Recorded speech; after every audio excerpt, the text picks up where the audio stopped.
signifikan dari parameter pertumbuhannya.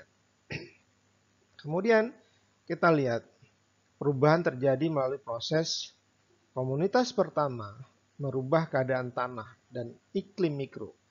Tanah bertambah nutrisinya karena adanya tumbuh-tumbuhan yang mengalami mati, kemudian terjadi perombakan. Bahkan tadi juga disebutkan ada tumbuhan yang bersimbiosis dengan mikroorganisme, kemudian bisa memperkaya nitrogen yang berfungsi untuk menyuburkan tanah. Kemudian juga setelah tumbuhan itu muncul, kondisi iklim dari yang sangat panas, ya, kondisi panas itu yang berlebih, kemudian mulai berkurang karena terbentuknya kanopi-kanopi pohon yang menyebabkan kemudian kondisi panas mulai berkurang dan mengubah kondisi iklim mikro yang ada di tempat itu. Sehingga tumbuh-tumbuhan yang tidak tahan terhadap kondisi panas yang tinggi sudah bisa mulai tumbuh karena panasnya sudah berkurang akibat tumbuh-tumbuhan kecil itu mulai tumbuh dan membuat kondisi temperaturnya menjadi lebih turun. Nah, kondisi ini menyebabkan muncul spesies-spesies lain yang memiliki syarat tumbuh yang lebih banyak sehingga dia tidak bisa berfungsi sebagai tumbuhan pionir, tetapi kemudian bisa muncul setelah tumbuhan pionir itu memberikan kondisi lingkungan yang memadai untuk tumbuhan itu tumbuh. Kemudian yang lebih tragisnya adalah tumbuhan generasi kedua ini mengalahkan tumbuhan pionir. Setelah diberikan nutrisi tadi, kemudian dia tersisih. Nah, ini yang sering terjadi tidak hanya di dunia manusia, ya, tidak hanya di komunitas manusia, tapi juga di komunitas tumbuh-tumbuhan, ya, yang berjasa pada kehidupan orang-orang yang kemudian muncul dan maju, ternyata kemudian kehadirannya itu menyebabkan yang memberikan kondisi bagus untuk tumbuhnya itu dilenyapkan. Nah, mudah-mudahan ini tidak kita teruskan tradisi seperti ini pada manusia. Tentu kita harus membalas jasa kepada orang-orang yang sudah berbuat baik kepada kita.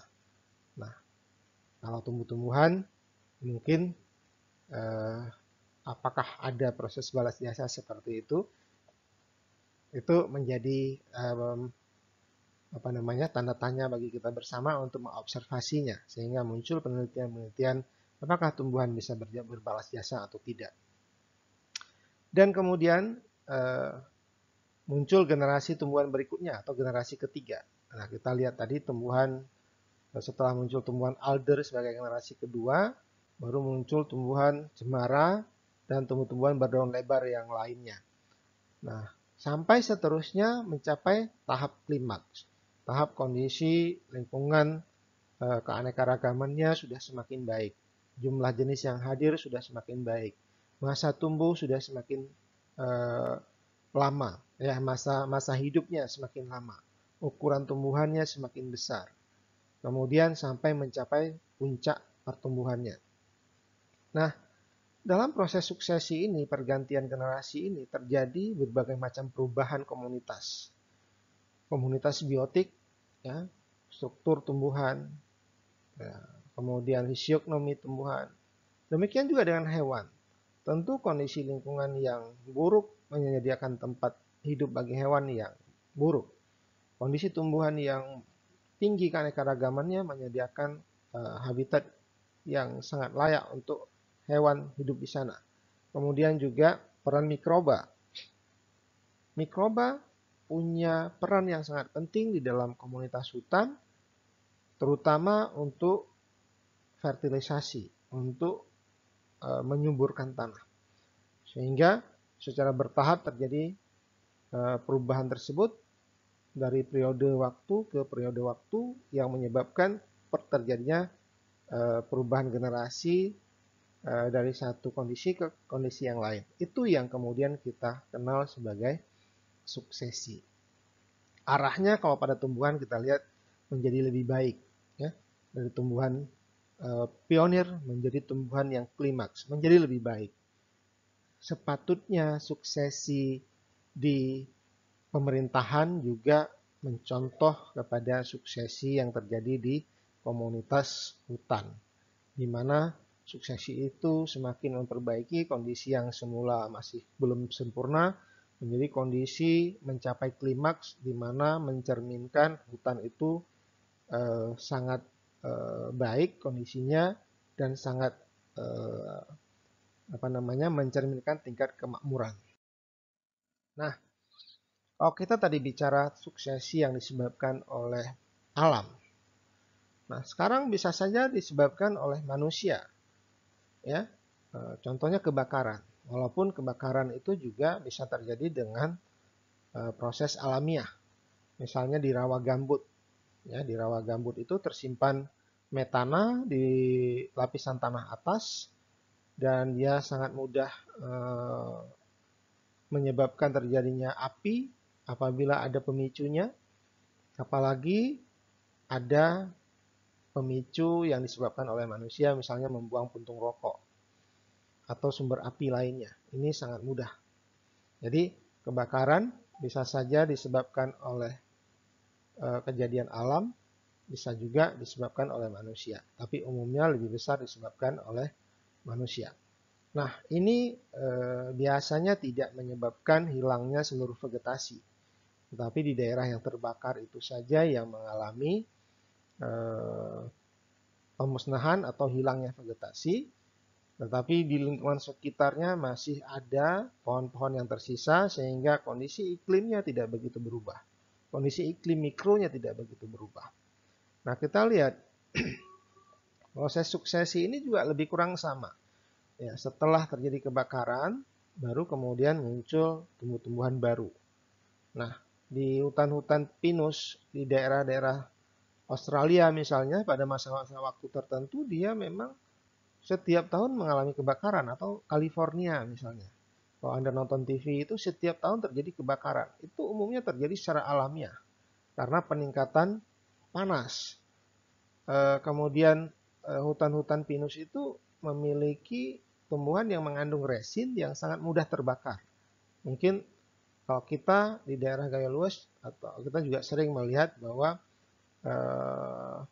pemanenan hasil hutan dari pinus itu berupa resin dan itu bahan yang sangat mudah terbakar, terpentin. Nah, kita lihat proses suksesi di kondisi suksesi sekunder ini membutuhkan waktu yang relatif lama juga, ya, relatif lama juga. Nah, prosesnya pergantian generasi dari tumbuhan kecil ke tumbuhan lebih besar, ke tumbuhan lebih besarnya lagi, sampai terbentuknya hutan kembali itu lebih dari 150 tahun. Jadi mulai sadarlah kita, ya, dengan tindakan-tindakan kita sehingga tidak menyebabkan terjadinya kebakaran hutan. Nah, tadi saya menyebutkan komunitas klimaks. Kalau kita lihat gambar di sini, ini kondisi yang masih tumbuh, ya. Tetapi mungkin di beberapa tempat ada kondisi yang sudah mengalami stagnan, tidak terlihat pertumbuhan secara signifikan. Komunitas klimaks itu adalah komunitas yang berada dalam keadaan seimbang, dinamis dengan lingkungannya.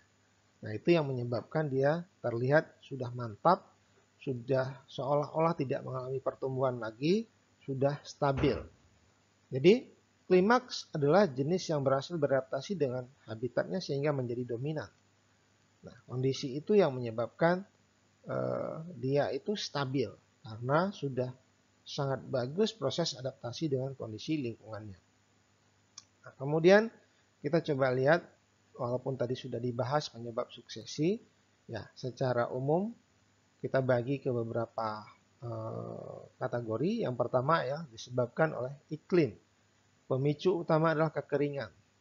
Nah, ini musim-musim kering ini, ya, saya katakan bahwa di daerah-daerah tertentu yang mengandung metana, di daerah rawa gambut, ini sangat mudah terjadi kebakaran.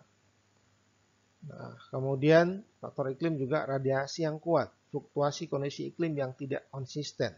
Ada istilah La Nina, ada istilah El Nino. Nah, ini proses terjadinya perubahan iklim. Kemudian yang lebih sering kita dengar juga adalah perubahan iklim global. Nah, ini pemicu terjadinya kebakaran hutan yang menyebabkan kemudian terjadinya suksesi. Secara alamiah saya katakan di daerah arid, di daerah yang panas itu, Australia, California, itu sering terjadi kebakaran secara alamiah. Kemudian kebakaran juga suksesi juga disebabkan karena perbedaan topografi atau perbedaan kondisi tanah. Nah, terjadinya proses erosi. Jadi pada musim penghujan kondisi air di dalam tanah tinggi, sementara tanah itu tidak diikat oleh akar-akar pepohonan, sehingga muatan air yang ada di dalam tanah itu tidak mampu dipertahankan dan menyebabkan tanah itu amblas. Tanah amblas itu disebut dengan erosi atau sedimentasi yang menyebabkan hilangnya tutupan hutan. Hanya tinggal lahan terbuka saja, ya, semua tumbuhan yang ada di sana hilang. Nah, ini sangat penting mempertahankan kondisi edafius ini dengan memelihara tumbuh-tumbuhan yang ada di sekitarnya sehingga tidak terjadi proses erosi dan sedimentasi. Kemudian faktor biotik, faktor yang disebabkan oleh makhluk hidup. Bisa karena penebangan, bisa karena perladangan, bisa pengembalaan, bisa karena penyakit. Ini yang sering terjadi adalah proses penebangan untuk kepentingan perladangan, untuk kepentingan membangun pemukiman baru. Nah, ini adalah faktor-faktor pemicu terjadinya suksesi yang disebabkan oleh makhluk hidup. Nah, ini ada dua gambar yang mengilustrasikan proses suksesi.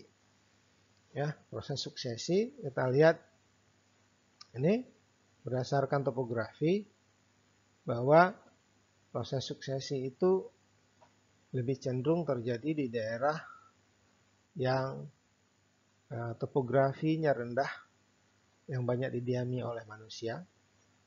Ini sering terjadi kebakaran. Nah, kemudian juga di daerah-daerah ini yang lebih sering terjadinya proses kebakaran yang menyebabkan terjadinya suksesi. Sementara di bagian atas ini cenderung lebih aman dibandingkan dengan yang di bagian bawah. Nah, dalam kondisi seperti ini juga kita bisa melihat proses perubahan suksesi dari waktu ke waktu yang bisa tercermin dari perbedaan topografi yang ada, sehingga kita lihat ada topografi yang tinggi, ya, itu mencerminkan kondisi pepohonan yang banyak, yang bercampur, yang stabil, yang klimaks. Nah, kalau dilihat berdasarkan umur, maka kondisi ini baru terbentuk pada usia 200 sampai 250 tahun. Jadi untuk terbentuk komunitas tumbuhan yang tingkat keanekaragaman tinggi itu membutuhkan waktu 250 sampai 200 di atas 200 tahun. Jadi membutuhkan waktu yang sangat lama. Nah, di daerah pantai juga seperti itu.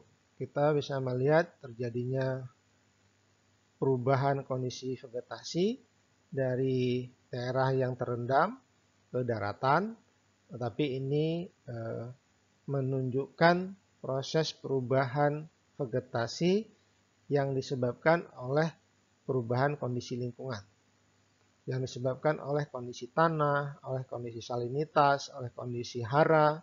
Nah, ini juga bisa mencerminkan kondisi proses suksesi dari kondisi yang tidak baik dari sisi lingkungan untuk pemenuhan kebutuhan hidup tumbuh-tumbuhan sampai kondisi yang lebih baik, di mana kondisi yang lebih baik itu menciptakan atau menghadirkan tumbuh-tumbuhan yang berukuran besar dengan jenis yang sangat bervariasi. Nah, kalau kita sudah melihat tadi tipe penyebab